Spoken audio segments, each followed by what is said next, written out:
kami dapat mengaplikasikannya dalam seluruh kehidupan kami setiap hari. Demi Kristus Yesus kami sudah berdoa dan memohon kuasa Roh Kudus. Amin. Bagian firman Tuhan yang akan kita baca dan kita renungkan, Alkitab Perjanjian Baru Lukas pasalnya yang ke-24 ayat 36 sampai ayatnya yang ke-53. Lukas pasal 24 ayat 36 sampai ayatnya yang ke-53. Lembaga Kitab Indonesia memberikan tema Yesus menampakkan diri kepada semua murid dan kenaikan Yesus. Dan sementara mereka bercakap-cakap tentang hal-hal itu, Yesus tiba-tiba berdiri di tengah-tengah mereka dan berkata kepada mereka, "Damai sejahtera bagi kamu." Mereka terkejut dan takut dan menyangka bahwa mereka melihat hantu. Akan tetapi Ia berkata kepada mereka, "Mengapa kamu terkejut dan apa sebabnya timbul keraguan-raguan di dalam hati kamu? Lihatlah tanganku dan kakiku, aku sendirilah ini. Rabalah aku dan lihatlah, karena hantu tidak ada daging dan tulangnya, seperti yang kamu lihat ada padaku." Sambil berkata demikian, Ia memperlihatkan tangan dan kakinya kepada mereka. Dan ketika mereka belum percaya karena hilangnya dan masih heran, berkatalah Ia kepada mereka, "Adakah pada kamu makanan di sini?" Lalu mereka memberikan kepadanya sepotong ikan goreng. Ia mengambilnya dan memakannya di depan mata mereka. Ia berkata kepada mereka, "Inilah perkataanku yang telah kukatakan kepadamu ketika aku masih bersama-sama dengan kamu, yakni bahwa harus digenapi semua yang ada tertulis tentang aku dalam Alkitab."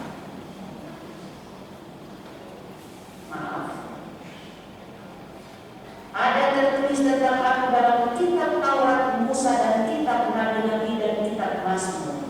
Lalu Ia membuka pikiran mereka sehingga mereka mengerti kitab suci.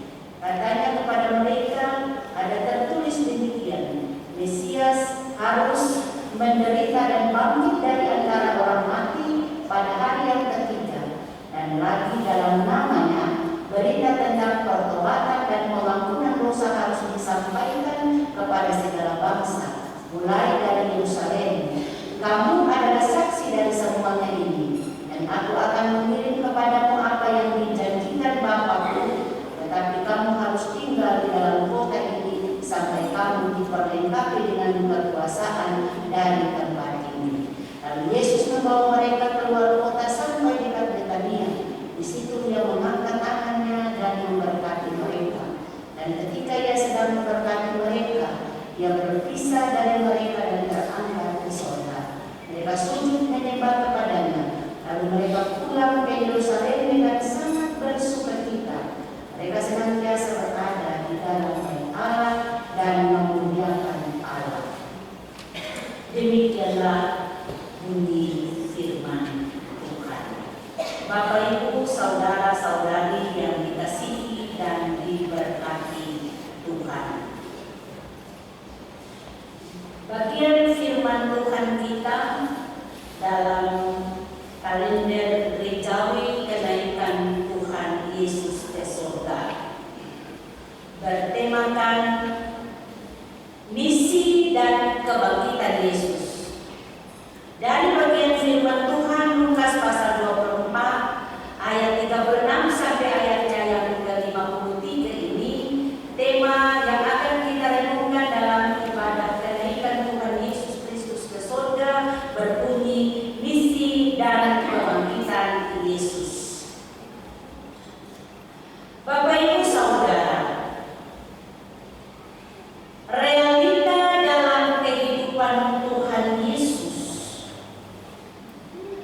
dalam karya yang dialami, yang dijalani oleh Yesus Kristus, di mana hidup bersama para murid, dalam bagian firman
Namun Bapak Ibu Saudara, Alkitab menjelaskan bahwa proses itu mewujudkan pencapaian besar Yesus.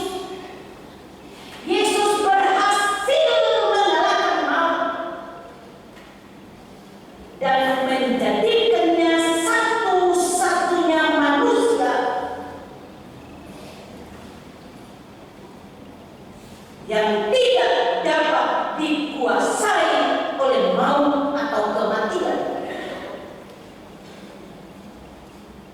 Inilah misi untuk mewujudkannya dengan kebangkitan dari antara orang mati.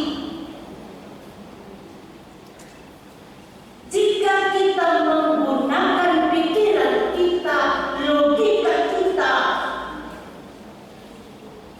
tentang peristiwa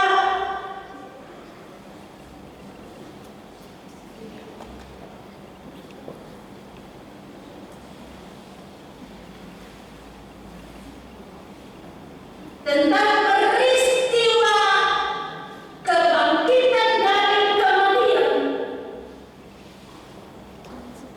adalah sesuatu yang sangat mustahil, Bapak Ibu. Namun kenyataannya tidak demikian dengan Yesus. Kebangkitan Yesus adalah dasar.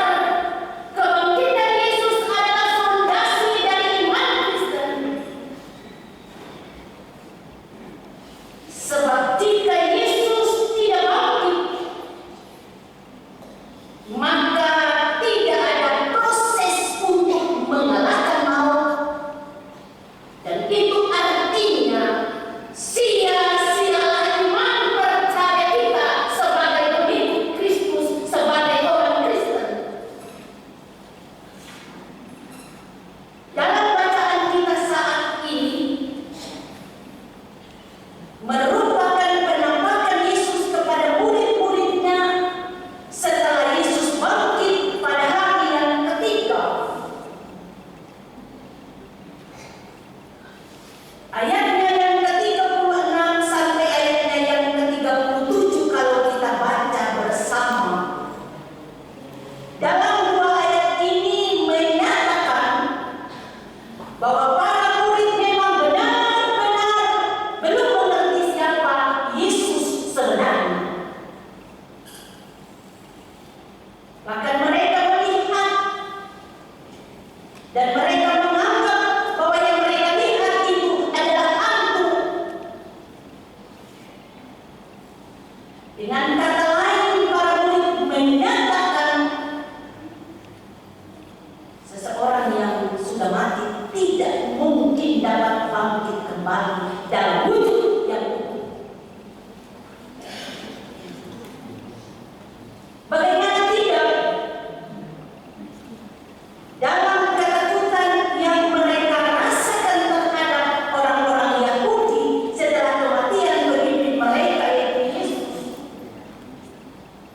yang dituliskan atau yang dijelaskan pada Alkitab Perjanjian Baru yaitu Injil Yohanes pasal 20 ayat 19.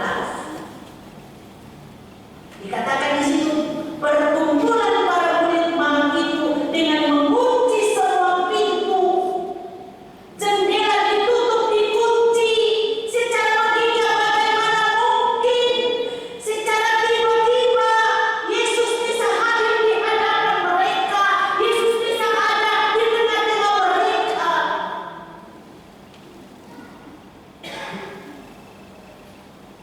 Ini artinya kehadiran Yesus dalam wujud keilahiannya dengan tidak terbatas dalam ruang dan waktu. Apapun yang ada di bumi ini tidak bisa membatasi kehadiran Allah. Apapun yang ada di bumi ini tidak bisa membatasi kehadiran Tuhan Yesus. Selanjutnya dalam ayatnya yang ke-38 sampai ayatnya yang ke-43, bagian ini menggambarkan para murid yang ragu. Mereka heran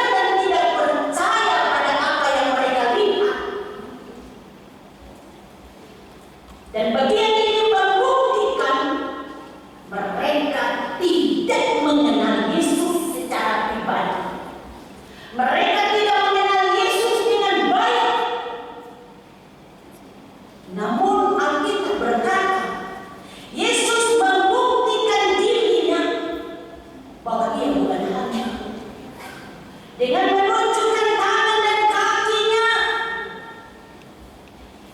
yang sama dengan mereka, memiliki tulang dan memiliki daging. Bahkan dia menikmati dalam Alkitab sepotong ikan goreng di depan mata mereka, selayaknya yang dilakukan oleh manusia. Ini menunjukkan sebuah tindakan yang menyatakan bahwa Yesus yang hidup dan pernah bersama-sama dengan mereka sebelum kematian. Sehingga pada ayatnya yang ke-44, dengan tegas Yesus menyatakan pada mereka, dengan menunjukkan keadilannya di dunia, itu merupakan tanggung jawab besar menyelesaikan misi Bapaknya yang di surga, seperti yang sudah tertulis pada Perjanjian Lama, yang harus digenapi, sebuah penggenapan yang tidak bisa dilakukan olehnya, yaitu pada ayatnya yang ke-45 sampai ayatnya yang ke-49. Bagaimana misi ini harus diselesaikan oleh para murid, yaitu harus memberitakan pertobatan, pengampunan dosa ke seluruh dunia. Dengan demikian, kebangkitan Yesus harus diberitakan supaya semua orang dapat mengenalnya. Kita diperhadapkan Bapak Ibu dengan begitu pesatnya perkembangan sosmed, berita-berita, pengajaran-pengajaran yang berkembang dalam negara Republik Indonesia, bahkan di dunia ini. Salah satu contoh Kristen Progresif, mereka mengajarkan bahwa keselamatan itu bukan berasal dari Yesus Kristus. Ini melawan dogma kita, ini menentang dogma kita, dan dogma kita mengajar mereka bahwa tidak ada keselamatan kalau tidak melalui Yesus Kristus. Amin Bapak Ibu. Keselamatan itu hanya di dalam dan lewat kuasa Yesus Kristus. Tidak ada jalan keselamatan yang lain. Bukan itu saja, sekali lagi saya ingatkan, ada ajaran yang disebarkan dari Korea, sangat masif. Ajaran-ajaran ini, yang menyebar ajaran ini, dia memperkenalkan dirinya sebagai Kristus yang kedua. Jadi dia akan mempertanggungjawabkan dan akan berhadapan dengan Allah untuk bisa membawa umat atau pengikutnya yang 141.44.00 yang ada di kitab Wahyu itu, bahwa yang sebagai pengikutnya akan mengalami dan memperoleh keselamatan. Siapa kok manusia seperti kami tidak punya kuasa untuk dapat menyelamatkan orang lain? Kau saja belum tentu selamat,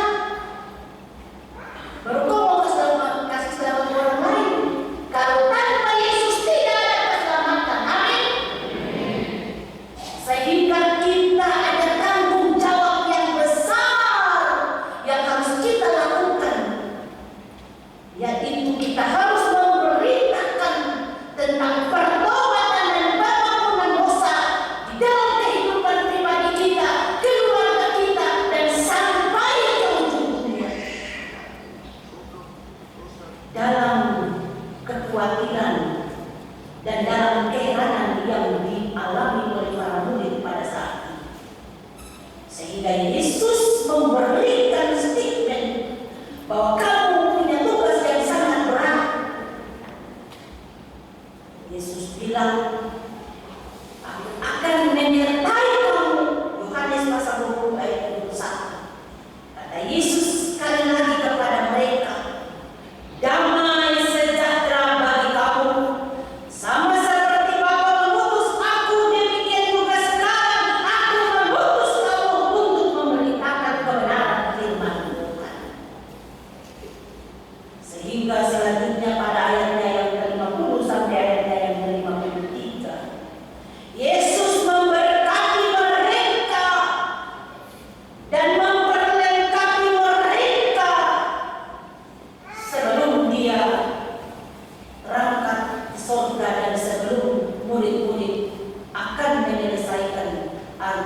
melaksanakan seluruh tugas dan tanggung jawabnya.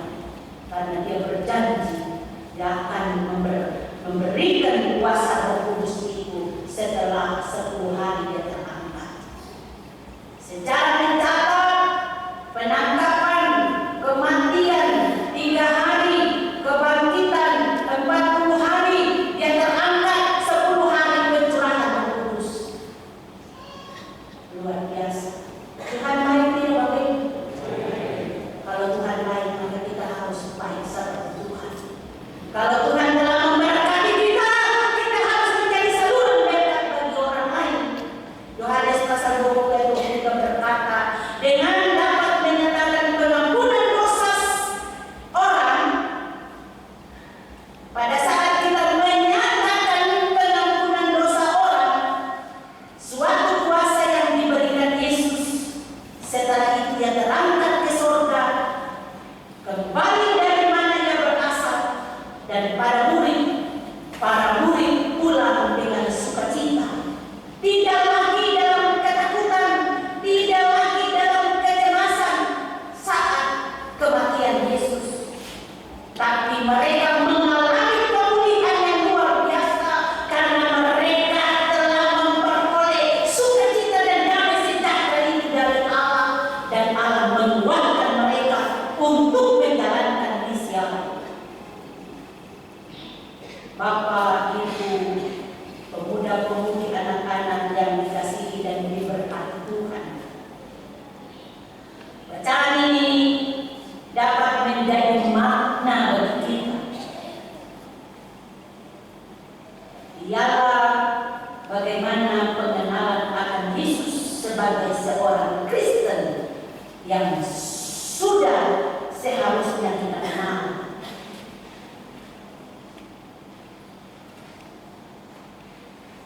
Siapa yang kita ikut? Yesus yang mana yang kita ikut?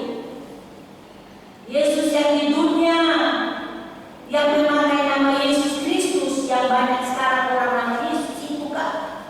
Ataukah Yesus Kristus anak Allah?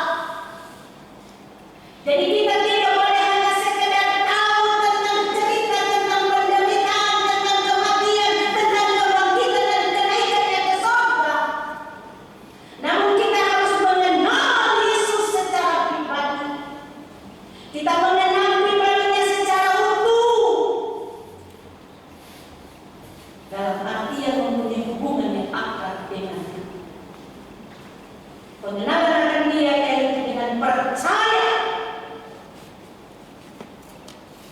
Percaya satu kata yang gampang diucapkan tetapi susah dilakukan.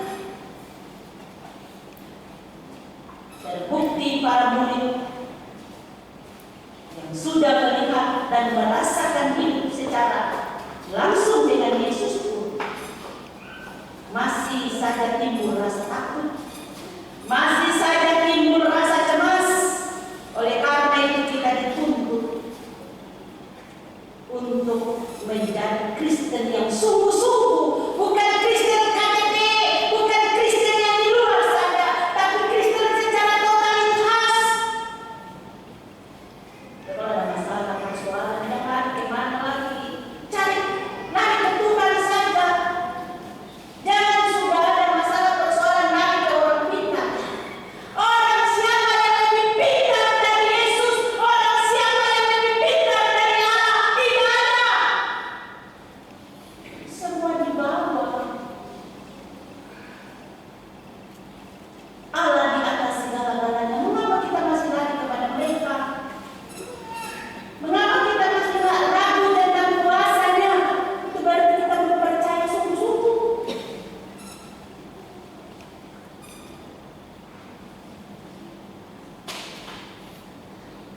Memang kalau kita ada dalam masa-masa sulit, pasti menjadi bagian hidup. Namun bukan menjadi dasar untuk menghilangkan kepercayaan kita kepada Tuhan. Selain itu, pengenalan akan Dia juga terwujud dalam taat dan setia. Setelah kita percaya, kita dituntut taat dan setia. Dua kata penting untuk mencerminkan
mantu, jambak lain dengan saudara, jambak lain dengan orang-orang yang ada bersama-sama dengan kita. Tapi mari nyatakan kasih seperti Yesus, berdamai dengan semua orang. Sakit kita lebih sakit Tuhan sampai ke Yerusalem. Sakit kita disakiti belum apa-apa dibandingkan dengan sakit Tuhan mengalami penderitaan karena mau menyelamatkan kita di kayu salib itu. Jadi mari pemuda-pemudi, kalian adalah penerus gereja. Jangan terpancing dengan ajaran-ajaran sesat. Dogma kita jelas, GKI Tanah Papua menyatakan dengan komitmen yang sungguh dengan iman bahwa keselamatan itu hanya ada dalam Yesus Kristus. Jadikanlah hidupmu, jadikanlah dirimu sebagai berita-berita firman yang hidup setiap saat dimanapun kita ada. Tuhan memberkati kita dengan firman-Nya. Amin.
airnya belum di kopi nanti kalau saudara bantu anda.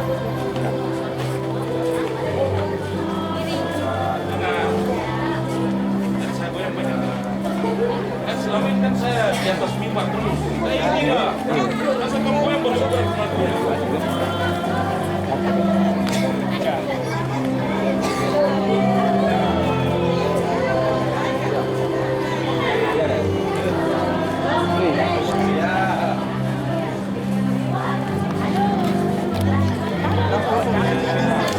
ada sambungnya lagi.